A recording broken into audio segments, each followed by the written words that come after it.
యథార్థమునకు ధర్మానుష్ఠానమునకు సంబంధించినటువంటి వేరొక పేరే భక్తి. భక్తి అన్న మాటకి యథార్థమైన అర్థమేమి అంటే మానసికమైనటువంటి భావన. మీకు తేలికగా అర్థం అవ్వడానికి నేను ఉపయోగించగలిగిన మాట ఏది అంటే అది ఒక మానసిక భావన భక్తి అన్నది. నేను ఎందుకు ఆ మాట అంటున్నానంటే, నేను ఎక్కడో నాతో సమానులైనటువంటి వారి దగ్గర మాట్లాడుతున్నాను అనుకోండి, అప్పుడు సమానులైన వారితో మాట్లాడుతున్నప్పుడు నేను వారి పట్ల ప్రకటన చేసేటటువంటి మనోసంబంధమైన భావమును స్నేహము అంటారు. స్నేహము అంటే కలిసి ఉండడం, అంటుకుని ఉండడం. నా స్నేహితుడు అనేటటువంటి ఒక ప్రేమ చేత అతనితో నేను అరమరిక లేకుండా మాట్లాడతాను. అప్పుడు నేను ఏదో ఉపన్యాసం చెప్పాను, నేను రామాయణం చెప్పాను, ఆ భావనలు ఉండవు. పరమ సంతోషంతో ఇతను నేను కలిసి చదువుకున్నాం, కలిసి ఉద్యోగం చేశాం, ఆ స్నేహభావనతో ఉంటాను. మనసు మారిపోతుంది. అప్పుడు ఆ స్థాయిలోకి వృత్తిని పొందుతుంది, ఆ రూపాన్ని పొందుతుంది. అదే నేను నా తల్లిదండ్రుల ముందు నించుంటే మర్యాద పాటిస్తాను. వారు తల్లిదండ్రులు, వారు చెప్పిన మాట నేను వినాలి. అంతేకాని మీకేం తెలుసు నాన్నగారండి అనే అధికారం నాకు లేదు, అలా అనకూడదు అని. నా తల్లిదండ్రులు చదువుకున్న వాళ్ళు కానివ్వండి, చదువుకోని వాళ్ళు కానివ్వండి, వాళ్ళని పూజించడం ఒకటే నా ధర్మం. అప్పుడు నాది మర్యాద. మర్యాదతో నేను ప్రవర్తించాలి. నాకన్నా కింది వాళ్ళు కనపడ్డారనుకోండి, అప్పుడు వాళ్ళ పట్ల నేను చూపించవలసినటువంటిది వాత్సల్య బుద్ధి. నా మనవలు ఉంటారు, వాడికి ఏమీ తెలియకపోవచ్చు. నేను నా మనవణ్ణి ఎత్తుకుంటే వాడు నా మీద మూత్ర విసర్జన చేయొచ్చు, అయినా నాకు అది ప్రేమకారకమే, సంతోషమే. ఎందుచేత? వాత్సల్య బుద్ధి చేత. అరే నా మనవడు, వాడికి ఏం తెలుసు పాపం, వాడికి ఏం తెలియదు. ఉపన్యాసానికి వెళ్ళిపోతూ నేను ఇలా వాడిని ఎత్తుకుని ముద్దులాడబోతే వాడు నా మీద మూత్ర విసర్జన చేశాడు అనుకోండి, వాడిని దండిస్తానా? ఆ లాల్చీ విప్పేస్తానా, పంచె విప్పేస్తాను, మళ్ళీ ఇంకో పంచె కట్టుకుని వెళ్ళిపోతాను. పిల్లవాడు, వాడికి ఏం తెలుసు పాపం, పసివాడంటాను. వాడు నా పట్ల అపచారం చెయ్యాలి అనేటటువంటి ఉద్దేశ్యంతో చేసిన వాడు కాదు. ఏది అపచారమో ఏది ఉపచారమో కూడా తెలియనటువంటి పసితనం కలిగిన వాడు. అందుచేత వాడు చేసిన ఏ పనులైనా మన్నింపబడతాయి. అది వాత్సల్య బుద్ధి. అప్పుడు నేను వాత్సల్యంతో ఉంటాను. అదే ఒక మహాత్ముడు కనపడ్డాడు అనుకోండి, అప్పుడు నేను వారి అనుగ్రహాన్ని పొందడానికి యోగ్యంగా ప్రవర్తిస్తాను. దూరంగా నిలబడి వారు నన్ను ఏమాయి కోటేశ్వరరావు బాగున్నావా అని అడిగినా, అయ్యా బాగున్నానండి అని చెప్పేటప్పుడు కూడా నోటికి చెయ్యి అడ్డు పెట్టుకు మాట్లాడతాను. ఎందుచేత అంటే వారి యొక్క అనుగ్రహము నాకు కలగాలి. అది కేవలము నా నడవడి చేత కలుగుతుంది. నేను ఈ పెద్దల యొక్క అనుగ్రహాన్ని పొందడానికి ఒదిగిపోయినటువంటి బుద్ధితో ప్రవర్తిస్తాను. పరమేశ్వరుని మ్రోల నిలబడితే, పరమేశ్వరుని మ్రోల నిలబడినప్పుడు నా ఎందొక భావన ఉండాలని శాస్త్రం చెప్తోంది. అసలు నా సమస్తమునకు కారణమాయనే. ఈ శరీరం అనేది ఒకటి ఉంది అంటే, నేను అన్న భావన కానీ, దీనికి ఒక పేరు కానీ, సప్త ధాతువులతో కూడిన ఈ శరీరం కానీ అసలు ఉన్నది అంటే దానికంతటికీ కారణము ఆయనే. ఈ బయట ఉన్నటువంటి ఈ విశ్వము కానీ, ఈ జీవుడు కానీ, ఈ శరీరం కానీ, ఇవి ఏవీ నా చేత నిర్మింపబడినవి కావు. ఇవన్నీ పరమేశ్వర నిర్మితములే. ఈ ఒక్క శరీరంలో సప్త ధాతువులు ఉన్నాయి. చర్మము, రక్తము, మాంసము, కొవ్వు, అస్థి, శుక్ల, మేధ అనబడేటటువంటి 7 పదార్థములతో బహు అందంగా చిన్న పిసరు ఇలా గోకితే కన్నం పడితే నెత్తురు కారుతుంది. నెత్తురు పైకి కనపడకుండా లోపల నడిచి వెళ్ళడానికి కావలసినటువంటి కొన్ని వేల గొట్టాలు పెట్టి, సన్నని రక్తకేశనాళికలు పెట్టి, ఎక్కడ ఏ అవయవాన్ని జాగ్రత్తగా ఉంచాలో ఆ అవయవానికి తగినటువంటి జాగ్రత్త కల్పించి, ఒక గుండెకాయ ఉంటే ఆ గుండెకాయని రక్షించడానికి ఉరప్పంజరాన్ని ఎముకలతో అటు ఇటు నిర్మాణం చేసి, ఒక మెదడు ఉంటే అది అత్యంత ప్రధానం కాబట్టి దానికి దెబ్బగా తగలకుండా గట్టి పెంకు పెట్టి, ఒక కన్ను ఉంటే అది అత్యంత అవసరం కనుక పోగొట్టుకుంటాడేమోనని ప్రపంచంలో మొట్టమొదటి స్టెఫినీ కనిపెట్టినవాడు ఈశ్వరుడు ఒక్కడే. 2వ కన్ను పెట్టి ఊపిరి తీయకపోతే బ్రతకలేడని ఒక ముక్కుకి 2 రంధ్రములుంచి, ఎక్కువ మాట్లాడక తక్కువ మాట్లాడు ఎక్కువ వినని 2 చెవులు పెట్టి ఒక నోరు పెట్టి పరమేశ్వరుడు ఇంత అద్భుతమైనటువంటి శరీరాన్ని నిర్మాణం చేశాడు. ఆ నిర్మాణం చేసినటువంటి శిల్పి ఎవడున్నాడో వాడు, ఆయన నా కంటికి కనపడకపోవచ్చు, మాంసనేత్రానికి దొరకకపోయినప్పటికీ వాడు ఈ విశ్వమంతటా నిండి ఉన్నాడు. అంతర్బహిశ్చత సర్వం వ్యాప్య నారాయణ స్థిత, ఇందుగలడందులేడని సందేహము వలదు చక్రి సర్వోపగతుండెందెందు వెదకి చూచిన అందందే కలడు దానవగ్రణి వింటే అంటాడు ప్రహ్లాదుడు. వెదకి చూడగలిగినటువంటి లక్షణం ఉంటే, జ్ఞానము చేత పరిశీలించగలిగినటువంటి అధ్యవసాయముతో కూడిన బుద్ధి ఉంటే ఈ జగత్తంతా జగన్నాథుడు నిండి ఉంటాడు, విశ్వమంతా విశ్వనాథుడు నిండి ఉంటాడు. నెయ్యి ఎక్కడ ఉంటుంది అంటే కొత్తగా ఎక్కడి నుంచో పాలలోనే ఉంటుంది.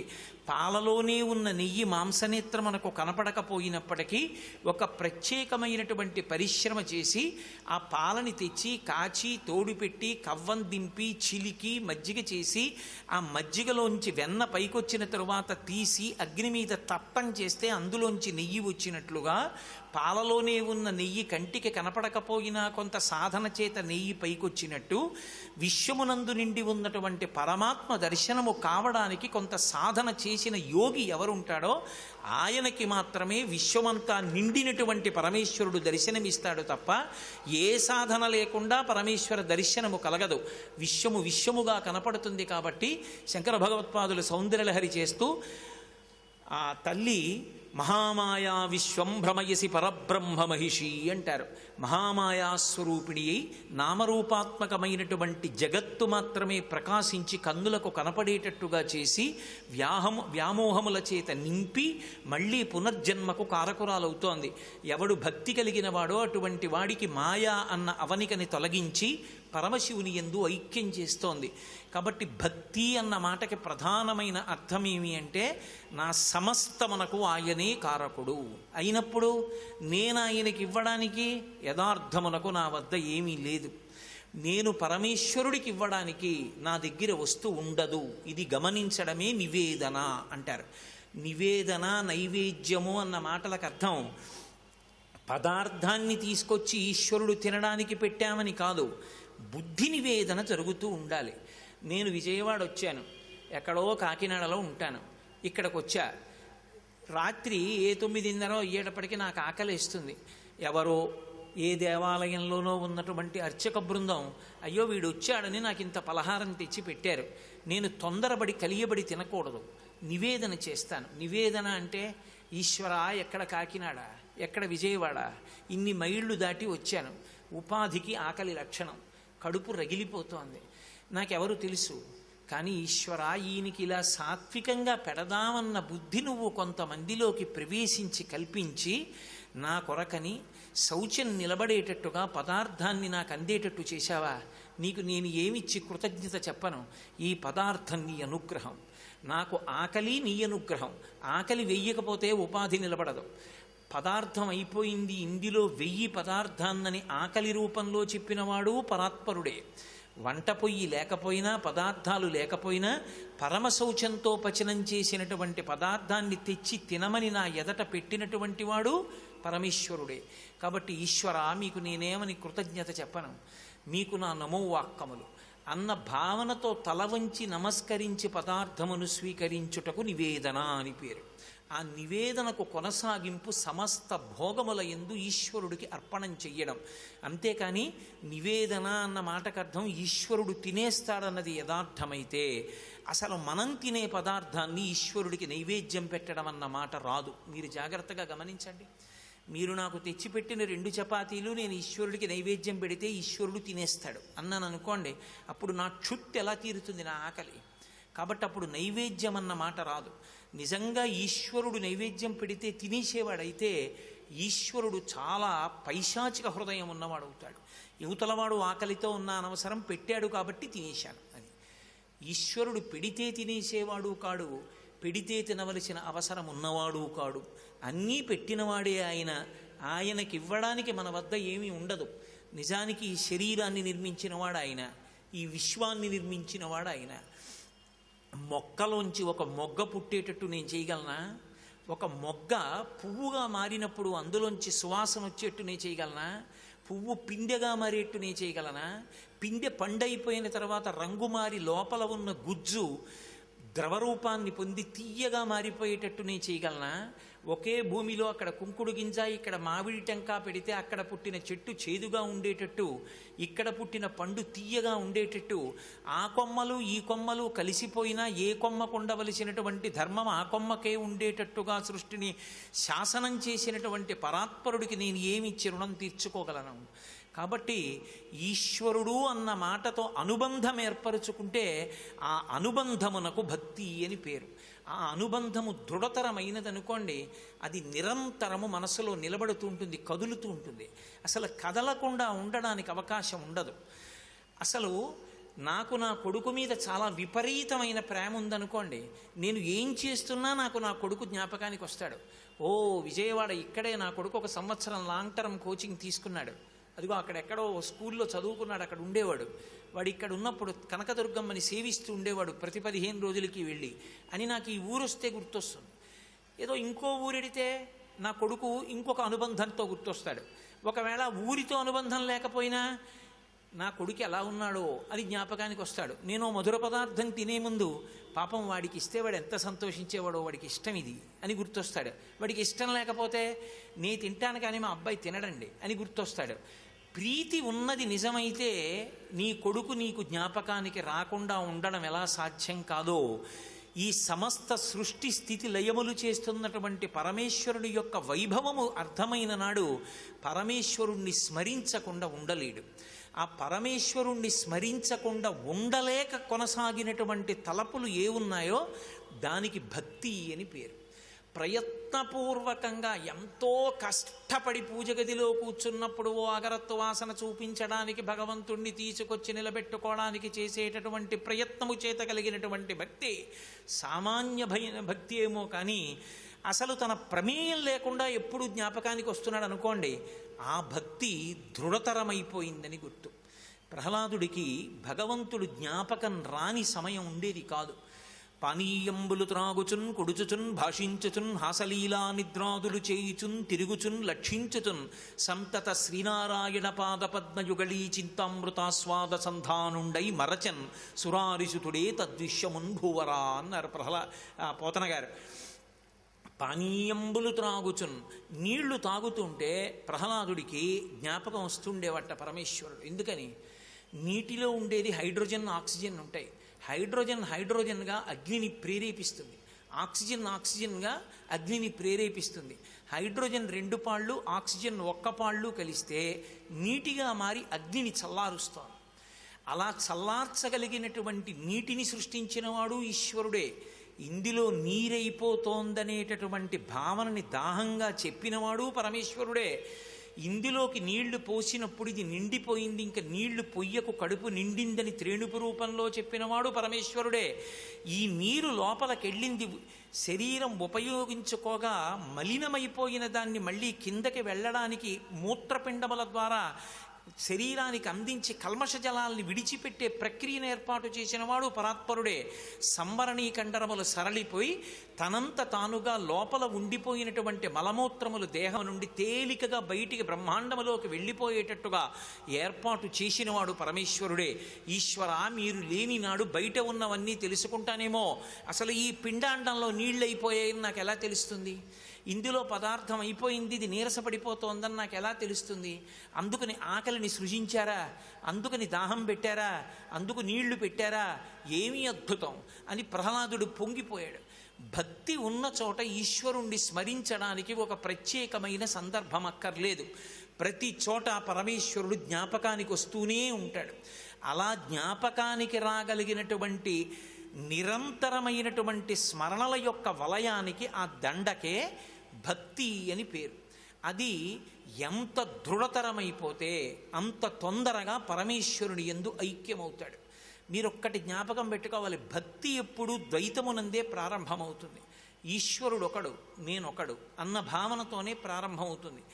భక్తి 2గా ప్రారంభమై 1గా పూర్తయిపోతుంది. భక్తి యందు మీరు ఇంకొకటి జ్ఞాపకం పెట్టుకోవాలి, ఈశ్వరుడు ఎక్కడా నన్ను కోరిక కోరవద్దు అని ఆయన ఎక్కడా చెప్పలేదు. ఆయనే చెప్పాడు, ఆర్తో జిజ్ఞాసురర్థార్థి జ్ఞానీచ భరతర్షభ అన్నాడు గీతాశాస్త్రంలో. నన్ను 4 రకాలైన భక్తులు సేవిస్తూ ఉంటారయా.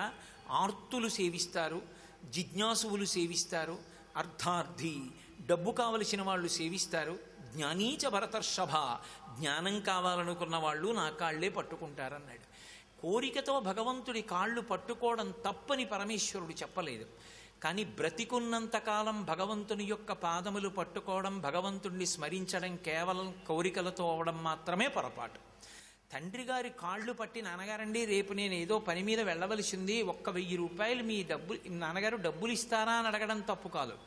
నాన్నగారి కాళ్ళు పట్టినప్పుడల్లా, నాన్నగారు ఆస్తి నా పేరు మీద ఎప్పుడు రాస్తారని అడగడం మాత్రం తప్పు. భగవంతుణ్ణి కోరిక కోరడం తప్పని భగవంతుడే చెప్పనప్పుడు అది తప్పని చెప్పడానికి నాకు అధికారం లేదు. కానీ భక్తి ఎప్పుడూ కామ్యమునందే నిలబడిపోతే మాత్రం ఆ భక్తి దృఢపడదు. ఏది ఏమైనా నేను నీ పాదములను విస్మరించకూడదని ఎవరంటాడో అది భక్తి. అందుకే భక్తి యందు ఒక స్థాయికి వెళ్ళేటప్పటికీ ఏ ప్రతిఫలాపేక్ష ఉండదు. ఈ కోరికతో నేను ఈశ్వరుణ్ణి ప్రేమిస్తున్నాను, ప్రేమయే భక్తి. ప్రేమకి ప్రతిఫలం అడిగితే అది కామమవుతుంది. అందుకే బాగా విస్తరించినది భక్తి. కిందకెళ్ళిపోయి తన రూపాన్ని ఇంకా ఘనంగా పొందేస్తే అది కామము. మీకు బాగా అర్థమవ్వాలి అంటే నేను ఒక మాట చెప్తాను. నీటిని కాచామనుకోండి, నీరు ఆవిరి రూపాన్ని పొందుతుంది. ఆవిరి రూపాన్ని పొందినప్పుడు నీటి కన్నా ఎక్కువ వ్యాపిస్తుంది, ఆవిరి అయి అంతటా నిండిపోతుంది. భక్తి అనబడేటటువంటి స్థాయిలో ప్రతిఫలాపేక్ష లేకుండా అంతటా నిండిన పరమేశ్వరుడితో ఐక్యమైపోయి ఒకటైపోతాడు. అదే కామమునందు వెనక్కి వెళ్ళిపోయి తను ఉన్న స్థానం కన్నా దగ్గరైపోతాడు, చిన్నదైపోతాడు. ఉదాహరణకి నీరు ఉందనుకోండి, ఆవిరై అంతటా నిండిపోతే భక్తి. అదే నీరు మంచు అయిపోయి గడ్డ కట్టేసిందనుకోండి, తర్వాత కరగవచ్చు. కానీ ప్రస్తుతానికి మాత్రం ఒక ఘనమైన రూపాన్ని పొంది కొద్ది స్థలాన్ని మాత్రమే ఆక్రమించేదిగా, నీరు పట్టినంత చోటు కూడా పట్టకుండా ఉండగలిగినటువంటి విధానానికి కామము అని పేరు. అందుకే కామము ప్రేమ కాదు, ప్రేమ కామము కాదు. ప్రేమయందు ఎప్పుడూ స్వార్థం ఉండదు. నాకు వీళ్ళు ఈ ఉపకారం చేస్తారన్న దృష్టితో చేయనిది ఏదో అది ప్రేమ. తల్లిదండ్రులు బిడ్డల్ని పెంచుతారు. తల్లిదండ్రులు బిడ్డల్ని పెంచేటప్పుడు వీడు వృద్ధిలోకి వచ్చిన తర్వాత నేను ఖర్చు పెట్టింది వడ్డీతో కలిపి నాకు ఇలా ఇస్తాడని కోరి బిడ్డల్ని పెంచరు. వాడు ఎంత వృద్ధిలోకి వచ్చాడని సంతోషించేస్తాడు. నిజానికి అప్పుడు భోగం అనుభవించడానికి తల్లిదండ్రుల శరీరం అనుమతించదు. ఒకవేళ కొడుకు ఐశ్వర్యం ఇచ్చినా, నేను నాన్నగారు మిమ్మల్ని తిప్పుతానన్నా తిరగగలిగిన ఓపిక తండ్రికి ఉండదు. కానీ కొడుకు భోగం అనుభవిస్తున్నాడని చూసి తండ్రి సంతోషిస్తాడు. అందుకే భక్తి, ప్రేమ ఈ మాటల యందు వైశాల్యం ఎక్కువ. అవి ప్రతిఫలాన్ని కోరుకోవు.